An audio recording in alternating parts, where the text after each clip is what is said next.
Attack of the show. Attack.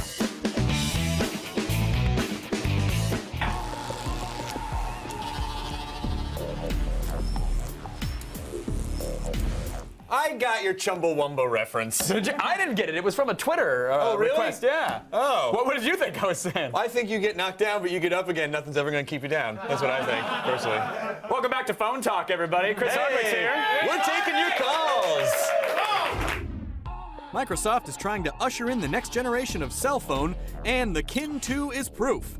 Using a 3.4-inch multi-touch display and full keyboard, this phone keeps you constantly connected to your favorite contacts, Zune Media, and the world. Plus, once you start snapping 8-megapixel photos and recording 720p video, you can share it all with the Kin Studio site. Make the Kin part of your family for $100 with a contract. Look at what we have here. The Kin 2.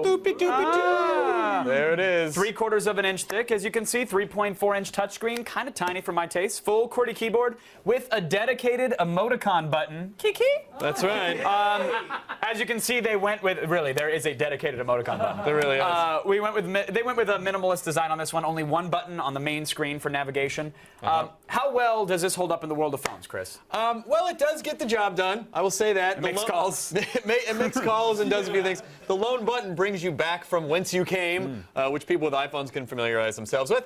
The sleek body fits nicely in your pocket. It's not too bulky. I actually like the design. It looks nice. Yeah. But the overall feel is a little on the cheap side. There's a little jiggle here, and then the sliding of the screen feels a little plasticky, and the front feels plasticky. Yeah. So. Well, here's the thing. I think when people hear Microsoft, they kind of do that. Oh, they sort of recoil a little bit. But then when they hear Microsoft and phone, they automatically think it's Windows Mobile. Right. And they grab a shovel and burrow into the ground and hide there. And then they start for Fortnite. Yes, exactly. But that's not the case here, because the Kin's interface is purely a social network aggregator. And it actually does, I think, better than the Moto Blur, which we had on the show yesterday. How easy did you think it was to use, though? It takes a little bit to set up. I think, like 5 or 6 minutes or so. But to assign all your accounts? To sign all your accounts and set up all your accounts, because that's mainly what you're going to use the phone for, is social networking. But once you get up and going, it's pretty easy. The home screen is broken down into 3 sections, and all your updates from Twitter and Facebook are on the main screen. Okay, and then you can, I'll explain in a second, you can swipe to the left to see your apps, and then you swipe to the right, and you've got your favorites list. That's not a puzzle game? That looks like something I need to spend time sliding. For my eyes, it's a little on the messy side. Yeah. But if you're a kid, if you're a younger person, and you can look at 15 things at once and absorb all the data in your brain, then it probably makes a lot of sense. Yeah. But, phone here, Go-Gurt here, it's fine. I just looked at it, and all I could think was, get off my lawn, when I looked at that. I did totally feel old looking at that screen. I went, I can't process all this. What is all this stuff? But it looks kind of neat. There's no virtual keyboard, though. Everything needs to be scribed on the physical keyboard. But the buttons are nicely spaced apart. It's well-defined. It's easy to type on. And they also have this area called the Kin spot, which doctors have been theorizing about for years. Ladies love it when you drag and drop right onto the old Kin spot. Some people say there's no Kin spot, but there it is right there, you guys. I kept pressing it, hoping for some haptic feedback, but it did not, all did it not does vibrate. Is, just like on Ladies, it lets you drag and drop photos and videos for instant uploading to your Facebook. But overall, it is a little on the laggy side. I will say that. It is a little on the laggy side, but it's efficient at managing all of your social networks if that's what you want to do, which I feel like is what a younger person would want on their phone. I think it's where we're going with that sort of feature phone.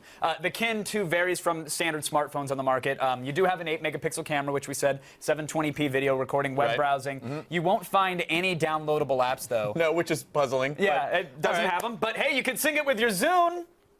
Yeah. Wait, if you're really quiet, somewhere in the United States, you just hear one kid go, yeah. That's pretty much it. One kid. One kid. You also have access to cloud storage with Kin Studio, which is nice. You can kind of keep all your media out there on the interwebs. How well do they work? By the way, I'm kidding about Zune. I think Zune works pretty well, actually. And I use the Zune store on my Xbox, too. But anyway, I thought they were okay. The Kin Studio keeps track of all your photos, videos, messages, contacts, lays them out in this timeline. And you can always go back and recover stuff there. There's our producer, Brian. We lost him for a sec, but we brought him right back. Hey! It's something you might delete, you can bring back. The Zune users out there can sync their entire collection of the Kin. All you have to do is plug it into your computer. What? And then run the Zune software, and it's just that simple.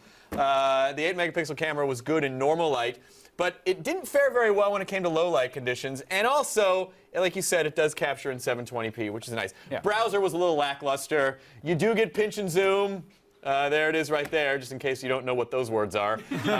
Overall, though, the experience was, I wouldn't say anything amazing to write home about. Unfortunately, since there is no app market, like you said, you're stuck with the limited apps the phone comes with, which is in the single digits. Yeah, like, there's not many. Yeah. But here's the thing. It's more of a budget phone. The Kin 2 is $100 with a 2-year contract. Yeah. Some people complain that you still have to pay a $70 phone bill for the data plan, which is what you pay if you had a full-fledged smartphone. Right. This one clearly is not. So anyway, with all that said, with all that kind of factor so $100 for a social networking phone. What are we giving it? 3 out of 5. A 3 out of 5, I think, is a fair rating.